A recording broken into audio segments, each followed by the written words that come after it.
계속하겠습니다. 2. NAD의 항산화작용. 항산화작용이란 활성산소를 중화시키는 작용을 말합니다. 활성산소란 전자 한 개가 부족한 상태의 원자 혹은 분자를 말합니다. 활성산소는 전자가 부족하여 불안정한 상태이기 때문에 부족한 전자를 다른 분자, 세포, 조직 및 장기로부터 탈취하여 자신은 안정 상태를 취합니다. 반대로 전자를 빼앗긴 분자, 세포, 조직 및 장기 등은 구조 이상과 기능 이상이 생깁니다. 그래서 그림에서 보듯이 활성산소가 DNA로부터 전자를 뺐으면 이 전자는 변이가 염기술 변이가 생기고 활성산소가 지질로부터 전자를 뺐으면 지질은 과산화 지질로 변성되고 활성산소가 단백질로부터 전자를 뺐으면 단백질은 산화 변성이 일어나고 활성산소가 효소로부터 전자를 뺐으면 효소는 활성을 잇고 그래서 이런 것들이 종합적으로 작용하여 암이 생기기도 하고 만성 질병이 생기기도 하고 노화가 촉진됩니다. NADH는 여분의 전자 한 개를 더 가지고 있기 때문에 전자의 결핍에 의하여 발생한 활성산소의 전자를 기정하여 활성산소를 중화시키는 역할을 할 수 있기 때문에 항산화제 역할을 할 수 있습니다. 이것을 그림으로 표현하면은 NADH의 하이드라이드는 여분의 전자를 지니고 있는데 이 여분의 전자를 유해물질인 활성산소에 기정하여 활성산소를 정상적인 분자로 전환시킵니다. 이게 하이드라이드의 여분의 전자이고 활성산소에 전자가 부족한데 이 부족한 부분을 하이드라이드가 메워주면은 활성산소는 정상 분자로 변할 수 있습니다. 3. NAD의 항노화작용.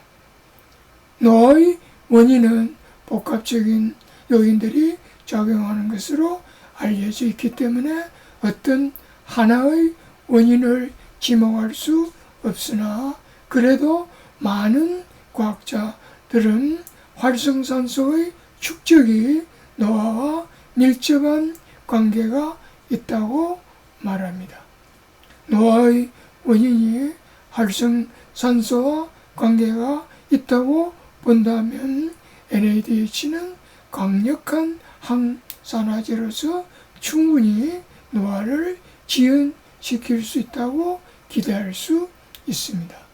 실제로 동물이나 인체 실험에서 노화의 지표가 되는 텔로미어의 길이를 측정하면 이 텔로미어는 뭐냐면은 염색체마다 끝에 있는 이 부분을 텔로미어라고 하고 이 길이가 길면 노화가 지연되고 수명이 연장되고 짧으면 노화가 촉진되고 수명이 짧아진다는 그런 개념을 갖고 있습니다.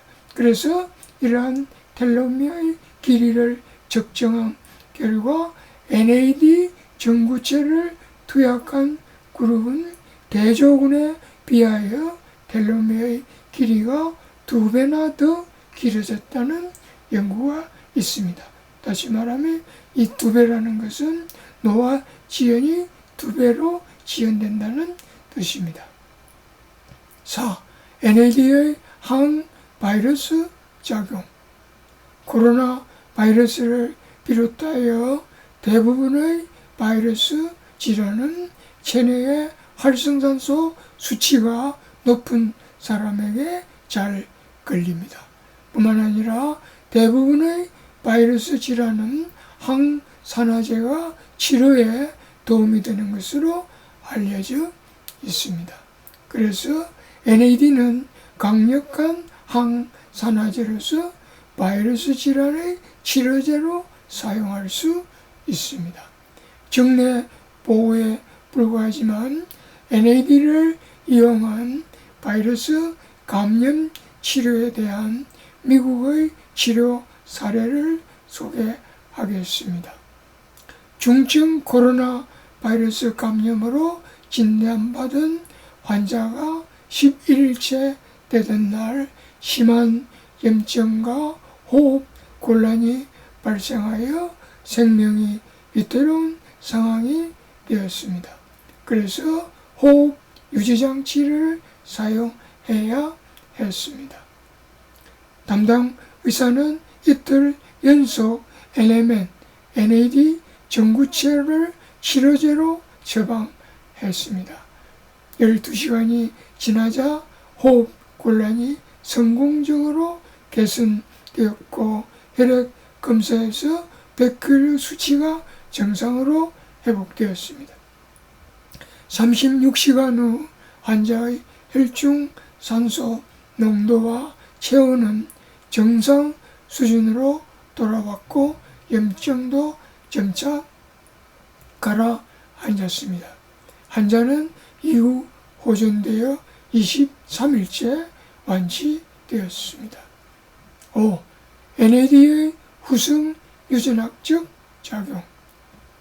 후성 유전학 에피제네틱스란 기존 유전학과는 완전히 다른 새로운 유전학입니다. 기존 유전학에서는 유전자 스스로가 인체의 모든 기능을 수행할 수 있다고 믿었습니다.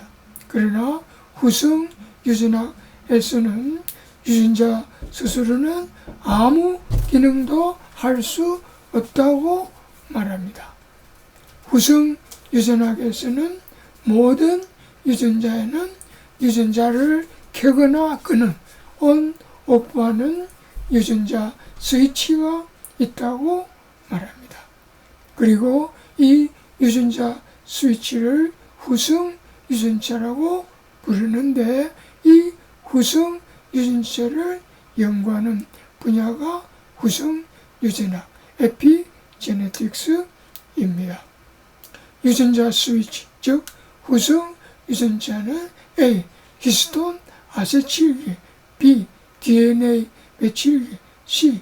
마이크로 RNA 등 크게 세 가지 종류가 있습니다.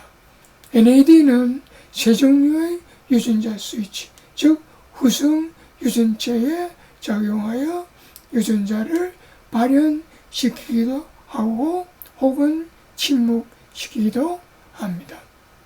NAD와 후성 유전자와의 관계를 그림으로 표현하면 다음과 같습니다. NAD는 유전자 스위치, 즉 후성 유전체에 작용하고 유전자 스위치는 유전자로 하여금 발현하거나 침묵시키는 관계입니다. NAD가 주로 관여하는 유전자는 다음과 같습니다. 시루트인 유전자, 파프 유전자, CD38 효소 유전자 등입니다. 시루트인의 기능.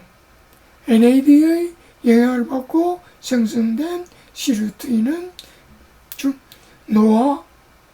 노화지연, 생존유전, DNA 복구, 대사, 촉구 등과 같은 중요한 기능을 합니다.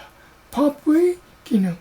NAD의 영향을 받고 생성된 파프는 그림에서 보듯이 DNA 복구, 염색 제한, 세포 사멸 등과 같은 중요한 기능을 합니다.